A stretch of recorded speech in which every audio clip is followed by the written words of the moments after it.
Hello, everyone, and welcome to State and Local Government. This is the final week, week 8, the final countdown. Metropolitan Politics. This week's agenda is going to be centered on Chapter 12, Metro Politics, and Chapter 11, Policy Paradox. You're going to have your PowerPoint, and you're going to have your engagement sites, and then as well as you're going to have your quiz, and then your discussion post is going to be a presentation of your policy analysis research paper. So we'll get into that here.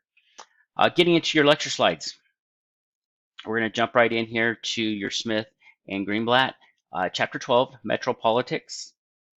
We're going to start off and jump right to slide 5, talking about the sprawl and racial and economic segregation, talking about the white flight, disparate tax bases, concentrated wealth, and disparities in public service delivery.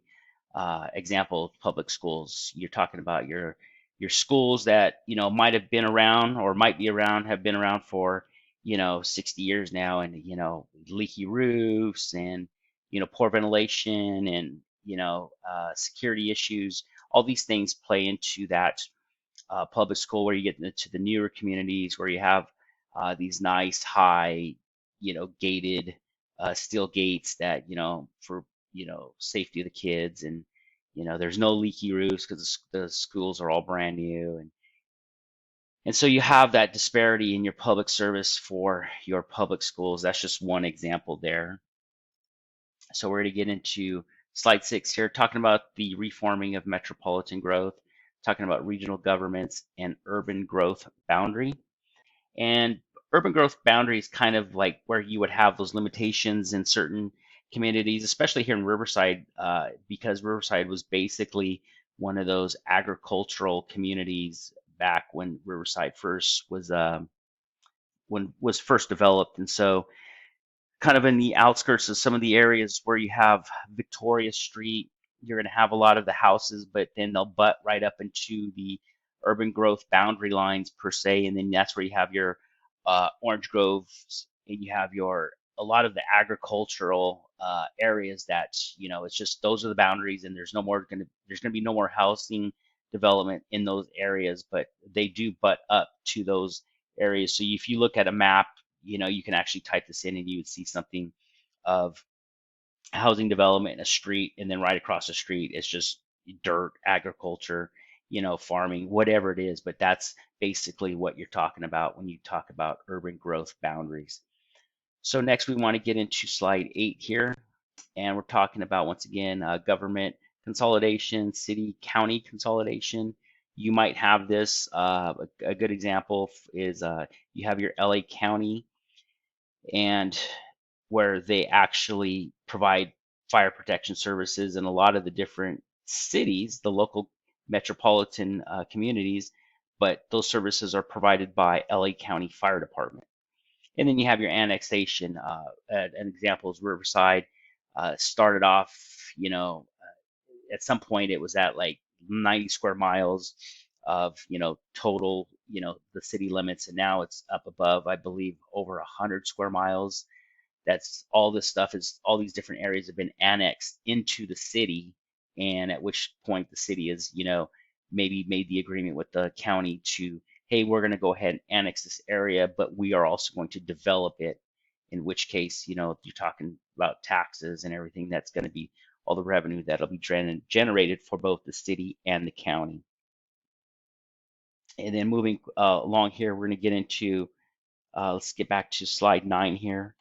And we want to talk about the gentrification advantages and disadvantages of basically the process of renovating and improving housing. That it brings it up to a middle class standard. So what are the advantages and what are the disadvantages? Obviously the advantages is just it upgrades the community, but the disadvantage might be there might be more taxes involved in order to develop it as such. And then you're going to get into your public choice model politics, market intervention governments as service providers. Basically, the government provides public safety. They provide you, depending on your utilities, all these different things, and then the citizens, which we are, and then we're the consumers of these services. And then your competing jurisdictions. You might have a local community that a newer, a perfect example would be competing jurisdictions where you had Amazon was competing, put it out there that they were going to build their new HQ something, and so all these different uh, local governments and were trying to compete for landing that big Amazon housing headquarters, hopefully to generate tax revenue. So all these different jurisdictions were competing for the Amazon apple there per se. And then we're going to get into slide 13 here. And basically the conclusion is the missing level of government, addressing concerns over government consolidation. And what is it that the government consolidates that they shouldn't? And looking at the missing level of government where you have a smaller community, smaller local level of government where they can really address homelessness, where you get into a large LA city area, and because the government's so big, the city's so big that they actually kind of miss that level of government that can actually target the homeless problem in their community. So that's where you kind of get into the two differences there. And then we'll slide over to your Van Veschen. And in here, there's 30 slides, so we're just going to move through these pretty quickly. But the paradoxes in California politics, basically voters don't trust politicians, but they generally do not trust other voters either. And then initiatives are often intended to make government work better, yet new rules often make it more difficult for the elected officials to work more efficiently.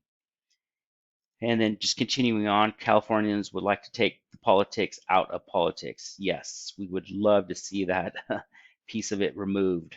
And then Californians expect the public good and their personal needs to be met simultaneously. So if you live in a nice community and everybody's on par with keeping their yards maintained, and then the biggest thing that is the icing on the cake is for you to have that local public good, that service of delivering a street sweeper there, once a week to, pick up all the debris and remove any oil stains and anything like that could, tarnish or taint the beautification that might be going on within your own neighborhood.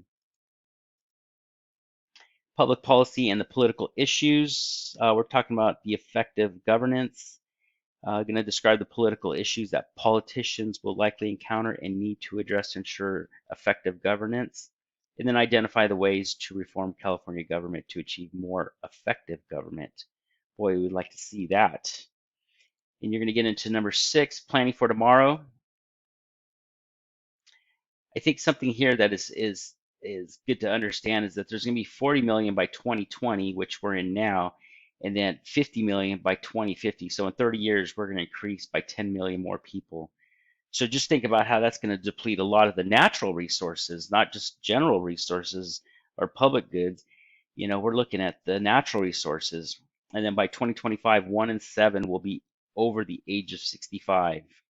So that's it's kind of a big number there, but continuing here, we're going to move to slide 10.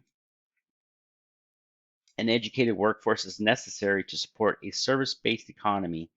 And then you look at it as like, how will the state prepare itself for a global economy, being that we're at 40 million now, but in another 30 years, we're going to be at 50 million people. So what would the economy look like without a well-educated workforce?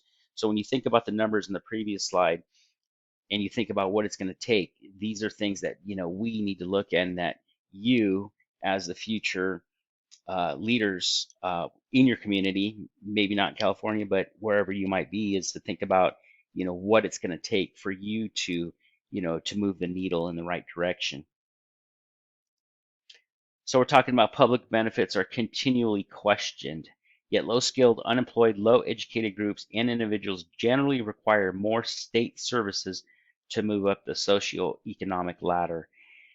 And I think if you've seen your local clinics and your other services, where other buildings, county buildings, where they provide services to the underserved, that's what they're talking about here, is that they actually need more of the state services for them to get themselves established and to to get educated and gain employment, so that they can themselves move them and themselves up the socioeconomic ladder for their families.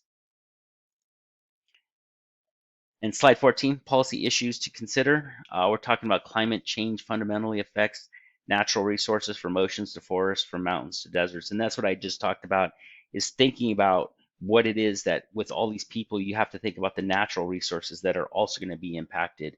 And you talk about climate change, that's part of it, but you're talking about, needing clean water. Maybe we start, moving people out into the more mountain areas. uh, we start building out into the desert areas. These are all things that are going to be impacted by this growth. And then we're going to move fast forward here to slide 22. The backlog of local street repairs, $82 billion is estimated in repairs.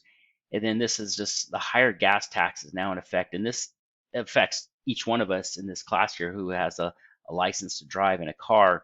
You talk about your gas taxes, 12 cents a gallon and 20 cents a gallon for diesel. And will these taxes be repealed through referendum? Probably not. Probably not.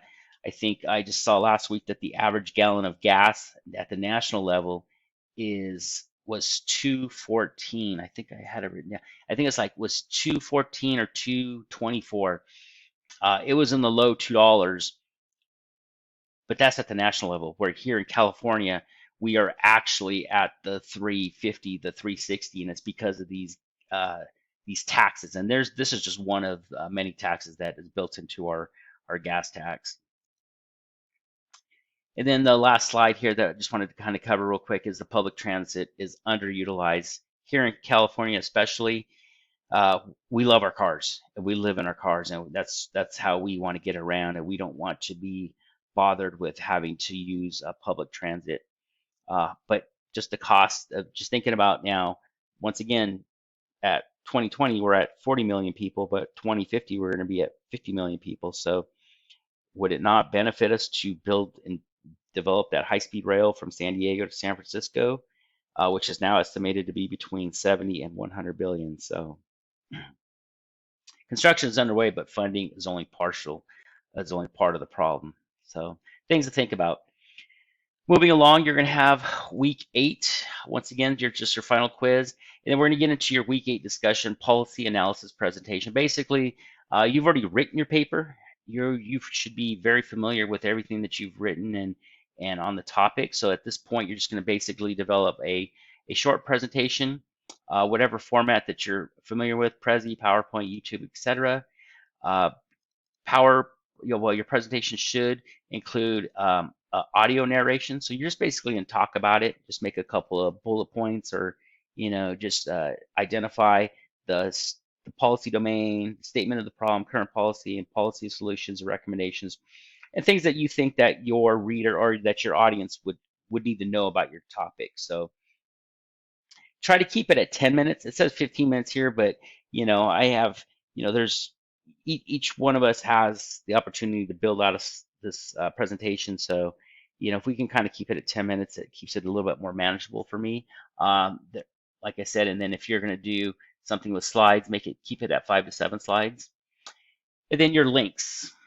You got your different links here, metropolitan planning organizations, and then the National Association of Regional Councils. And then in closing here, I just want to bring up this powerful commencement speech. It was given in 2014, but everybody's at a different level right now. Some might be graduating here in May, some might be graduating in 2023, but it doesn't matter. It's just, if you listen to this commencement speech, it just talks about, how we should just do the little things that are going to make the bigger things seem a lot easier. And then just want to make sure that you listen to Mr. Denzel Washington and how he motivates you about thinking about the things that you do, but putting God first all the time, and that you can see how much more successful you can be. And then in closing, Mark 11:24, therefore I tell you, whatever you ask for in prayer, believe that you have received it and it will be yours. So I just want to kind of sum up this class with Mark here, and just let you know that everything that you've done to this point is been for your benefit, in helping you learn and helping you achieve, another class removed from your educational goals. but I just want you to think about everything that you've done this session, and look at where your strengths were, look at where your weaknesses were, and just believe in yourself going forward, and look to build upon everything that you've done thus far. So if there's any questions or anything that you have, please reach out to me. And also too, I just wanted to ask again that everybody just complete their course evaluation and help me achieve 100% feedback for this session. So thank you very much and have a great day.